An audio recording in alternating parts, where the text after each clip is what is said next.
इंसान में प्रतिभा नाम की एक चीज होती है। यहाँ ऐसी क्षमता है जो प्रकृति के लाखों वर्षों का काम सुबह से दोपहर तक कर सकती है। अगर जरूरी कोशिश की जाए तो आप जागरूकता से ऐसा कर सकते हैं। अगर जरूरी स्थिति बनाई जाए तो उस व्यक्ति का सफल होना तय है।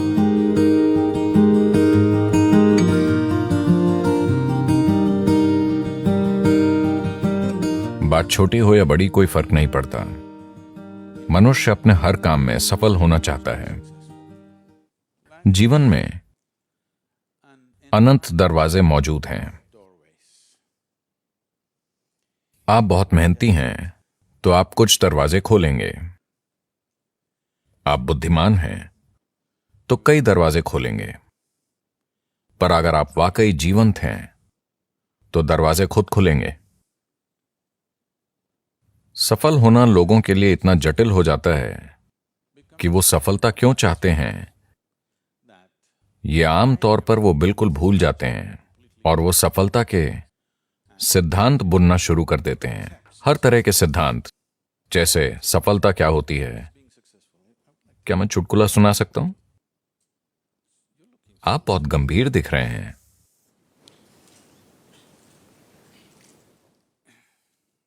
भारत में एक आदमी था, शंकरन पिल्लई। अच्छा, ये जॉन स्मिथ की तरह है।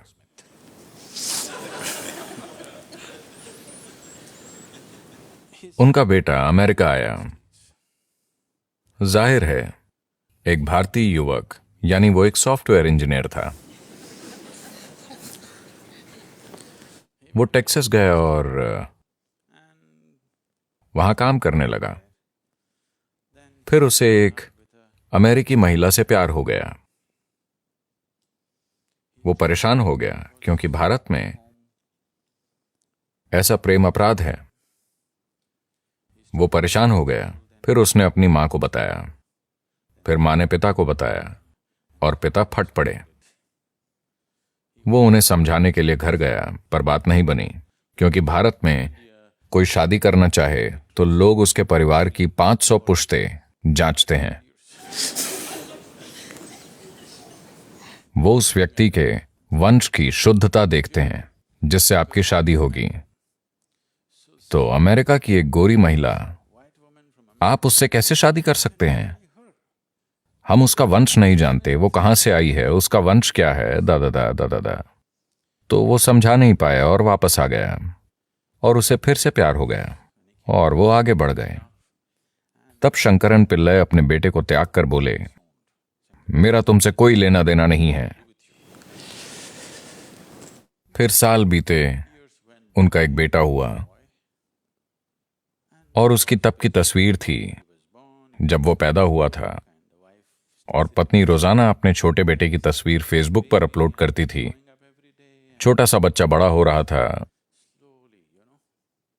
वो बेटे को त्याग चुका था, पर पोते की बात अलग होती है। धीरे धीरे 1-2 साल में उसे इस छोटे बच्चे से प्रेम हो गया जिसे उसने देखा तक नहीं था।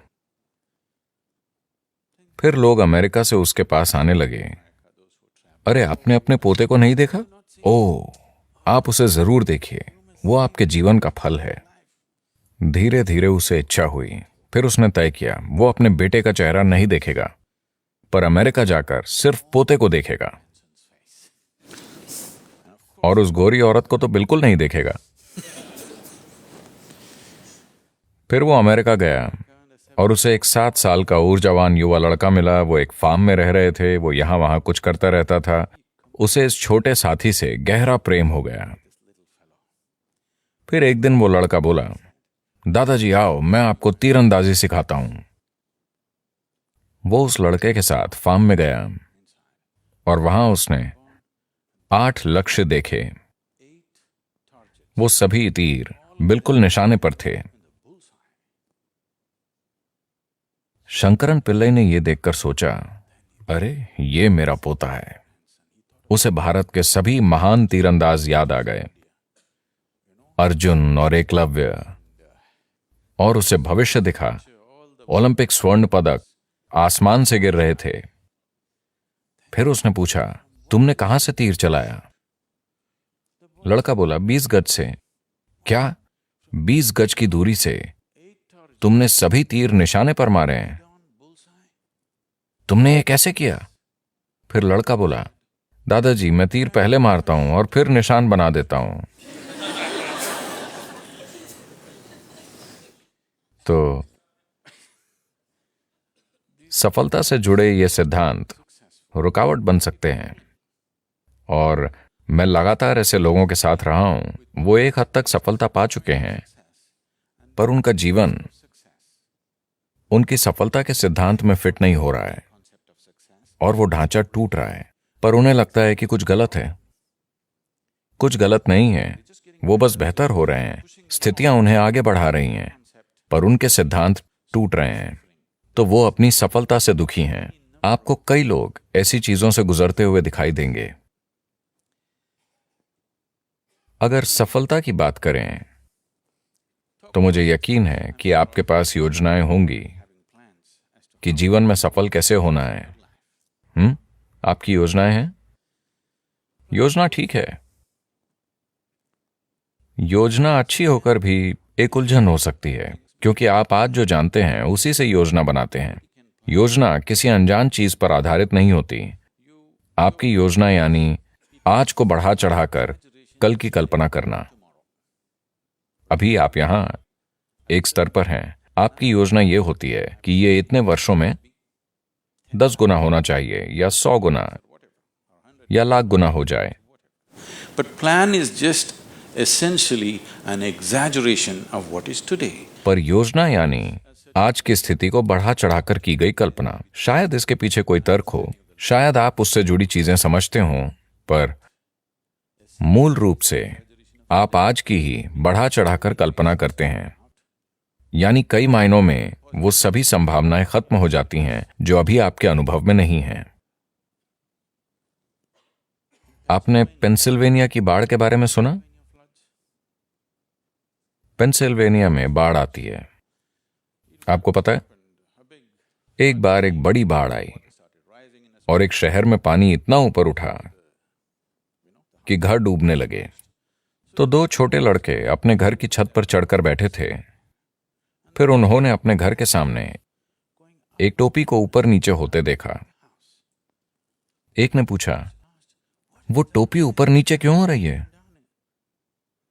दूसरा बोला, चिंता मत करो, वो मेरे पिताजी हैं। कल उनका मेरी मां से झगड़ा हुआ था और उन्होंने प्रण लिया था, नरक या ऊंचा पानी, मैं लॉन जरूर काटूंगा।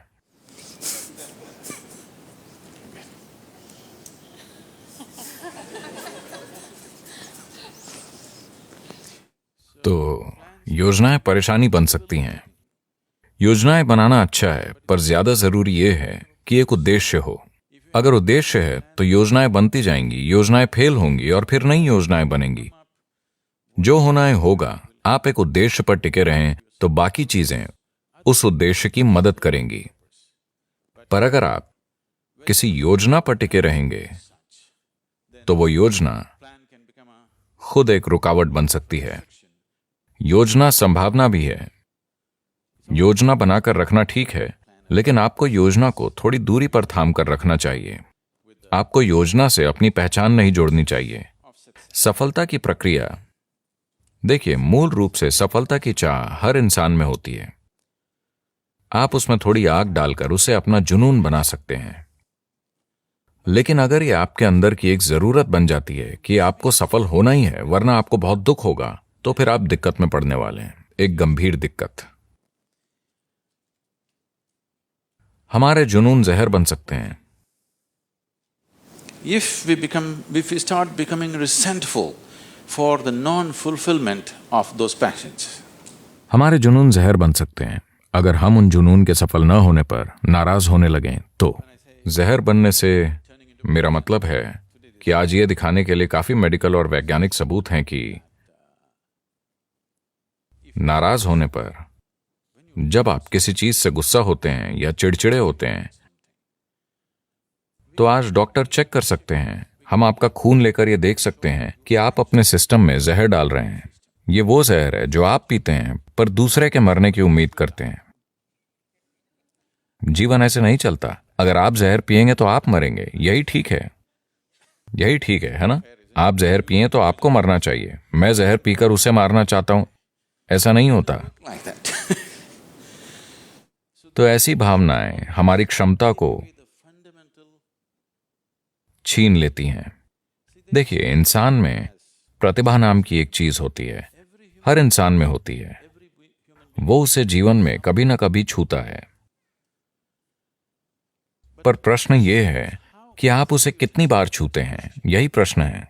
You sparked once in your lifetime. That's not good enough. You must be sparking all the time, isn't it? आप अपने जीवन में एक बार चमके, ये काफी नहीं है, आपको हर समय चमकते रहना चाहिए, है ना? प्रतिभा क्या होती है, इसे समझने के कई तरीके हैं, पर सबसे आसान तरीका यह है कि हम हमेशा तार्किक विचारों को ही बुद्धि मानते हैं। नहीं, तार्किक विचार शायद अगले 25 वर्षों में बेकार हो जाएगा, क्योंकि तब शायद आपका कंप्यूटर हर तरह के तार्किक विचार पैदा करने के काबिल हो जाएगा, आपसे कहीं बेहतर और कहीं ज्यादा तेज। तो प्रतिभा को छूना यानी अपने अंदर मौजूद बुद्धि का दूसरा आयाम छूना। आपने नाश्ते में क्या खाया? Chicken and salad. देखिए, उन्होंने मुर्गी खाई। दोपहर होते होते वो मुर्गी एक इंसान में बदल गई है। अगर आप चार्ल्स डार्विन से पूछते कि एक मुर्गी इंसान कितने समय में बनती है, तो वो लाखों वर्षों की बातें करते हैं। यहां ये दोपहर में ही मुर्गी को इंसान में बदल रहे हैं। So there is an intelligence here. There is a competence here. तो यहां एक बुद्धि और क्षमता है जो प्रकृति के लाखों वर्षों के काम को बस दोपहर में ही कर सकती है। बस ये है कि ये बुद्धि अचेतन स्थिति में है। अगर कोशिश की जाए तो आप हर अचेतन प्रक्रिया को एक जागरूक प्रक्रिया में बदल सकते हैं। जागरूकता में अगर इस बुद्धि की एक बूंद भी आपको मिल जाए तो अचानक जीवन एक जादू की तरह चमक उठेगा। जो काम लोग मुश्किल से करते हैं वो आपके लिए आसान होगा। अब जब मैं बुद्धि कहता हूं तो लोग हमेशा ये सोचते हैं, अगर मैं लोगों से पूछूं कि बुद्धि कहां है तो सभी हमेशा यही कहेंगे, है ना? वो ये या ये या ये या ये नहीं कहेंगे। पर आपके शरीर की एक कोशिका आपके दिमाग से कहीं ज्यादा काम कर रही है। डीएनए का एक अणु 1 मिनट में इतने लाखों काम कर रहा है कि आप कभी समझ ही नहीं सकते, हाँ या ना?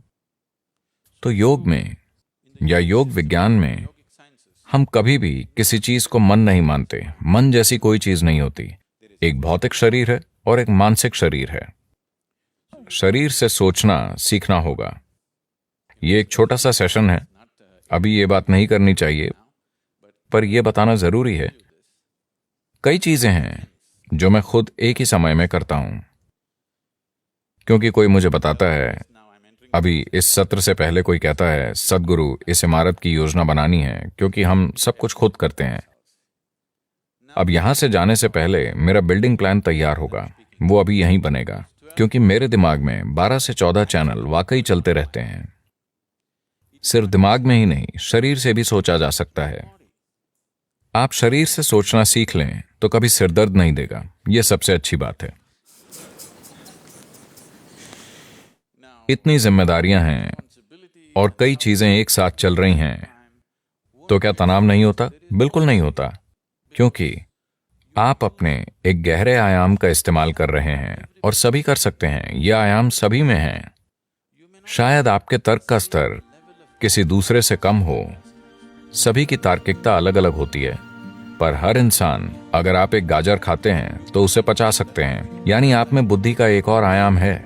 हाँ, अगर कोई व्यक्ति ऐसी स्थिति बनाए कि सिस्टम के अंदर जो भी है वो आपके लिए उपलब्ध हो, तो ऐसे व्यक्ति का सफल होना तय है।